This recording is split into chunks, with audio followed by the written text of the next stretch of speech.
ಹೇಳದಂಥ ಶ್ರೀ ನರೇಂದ್ರ ಮೋದಿ ಅವರ ಸರ್ಕಾರದ ಕಾರ್ಯವೈಖರಿ, ವಿಶೇಷವಾಗಿ ಕೋವಿಡ್ ಪರಿಸ್ಥಿತಿಯನ್ನು ನಿಭಾಯಿಸಿದಂಥ ಒಂದು ಕಾರ್ಯವೈಖರಿ ಮತ್ತು ಶ್ರೀಮಾನ್ ಬಸವರಾಜ ಬೊಮ್ಮಾಯಿ ಅವರ ಅತ್ಯಂತ ಸರಳ ಮತ್ತು ಜನಸಾಮಾನ್ಯರಿಗೆ ಹತ್ತಿರವಾದಂಥ ಸರ್ಕಾರವನ್ನು ನೀಡುವಂಥ ಅವರ ಕಾರ್ಯವೈಖರಿ ಮತ್ತು ನಮ್ಮ ರಾಜ್ಯದ BJP ಅಧ್ಯಕ್ಷರು ನಳಿನ್ ಕುಮಾರ್ ಕಟೀಲ್ರವರ ಮೇಲೆ ವಿಶ್ವಾಸವನ್ನು,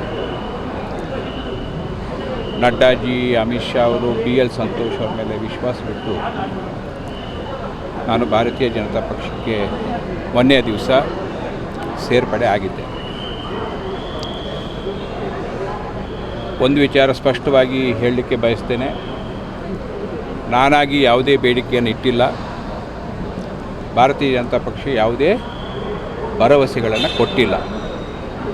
ಒಬ್ಬ ಕಾರ್ಯಕರ್ತನಾಗಿ ಭಾರತೀಯ ಜನತಾ ಪಕ್ಷಕ್ಕೆ 2023ರ ಚುನಾವಣೆಯಲ್ಲಿ 150ಕ್ಕಿಂತ ಹೆಚ್ಚು ಸ್ಥಾನ ಲಭಿಸುವಲ್ಲಿ ನಾನು ನನ್ನ ಅಳಿಲ ಸೇವೆಯನ್ನು ಮಾಡ್ತೇನೆ. ಕರ್ನಾಟಕ ರಾಜ್ಯದಂಥ ಪಕ್ಷ ಎಲ್ಲಿ ನನ್ನನ್ನು ಕೆಲಸ ಮಾಡಲಿಕ್ಕೆ ಹೇಳುತ್ತೆ ಅಂಥ ವಿಧಾನಸಭಾ ಕ್ಷೇತ್ರದಲ್ಲಿ, ವಿಶೇಷವಾಗಿ ಮೀನುಗಾರರಿರ್ತಕ್ಕಂಥ ಕ್ಷೇತ್ರದಲ್ಲಿ ಪಕ್ಷವನ್ನು ಗೆಲ್ಲಿಸುವ, ಭಾರತೀಯ ಜನತಾ ಪಕ್ಷದ ಅಭ್ಯರ್ಥಿಗಳನ್ನು ಗೆಲ್ಲಿಸುವ ನನ್ನ ಅಳಿಲ ಸೇವೆಯನ್ನು ಮಾಡಲಿಕ್ಕೆ ಬದ್ಧನಾಗಿದ್ದೇನೆ ಅಂತಕ್ಕಂಥ ಮಾತನ್ನು ಪಕ್ಷದ ವರಿಷ್ಠರಿಗೆ ತಿಳಿಸಿದ್ದೆ.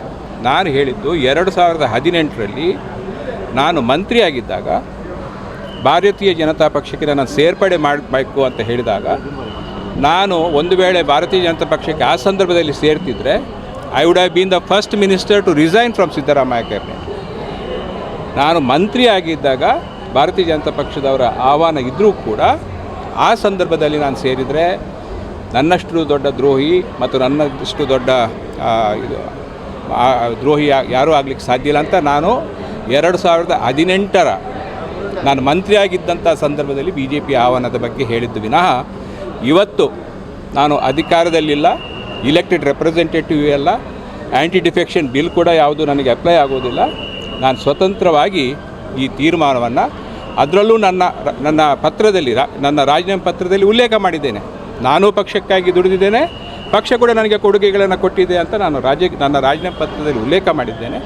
ಉಡುಪಿ ಜಿಲ್ಲೆಯ ಕಾಂಗ್ರೆಸ್ಸಿನ ಪರಿಸ್ಥಿತಿ ಕಳೆದ 3 ವರ್ಷದಿಂದ ನನಗೆ ಹಿತಕರವಾಗದ ರೀತಿಯಲ್ಲಿ, ನನಗೆ ಉಸಿರುಗಟ್ಟುವ ವಾತಾವರಣದ ರೀತಿಯಲ್ಲಿ ಇರುವುದರಿಂದ ಪಕ್ಷದ ವರಿಷ್ಠರಿಗೆ ನಾನು ಈಗಾಗಲೇ ನನ್ನ ಸಮಸ್ಯೆಗಳನ್ನು ಹೇಳಿದಾಗ ಸರಿಪಡಿಸ್ತೀವಿ ಅಂತ ಹೇಳಿ ಅದನ್ನು ಸರಿಪಡಿಸದಿದ್ದಾಗ ನಾನು ಈಗ ತೆಗೆದುಕೊಂಡ ತೀರ್ಮಾನ ಅಂತ ಆ ವಿಡಿಯೋಗೂ ನನಗೂ, ನಾನು ಆ ಸಂದರ್ಭ 2018ರ ಸಂದರ್ಭದಲ್ಲಿ ಹೇಳಿದ ಮಾತಿಗೂ ಇವತ್ತು ನಾನು ತೆಗೆದುಕೊಂಡ ನಿರ್ಧಾರಕ್ಕೂ ಯಾವುದೇ ಸಂಬಂಧ ಇಲ್ಲ ಅಂತ ಸ್ಪಷ್ಟಪಡಿಸ್ತಾ ಇದ್ದೀನಿ.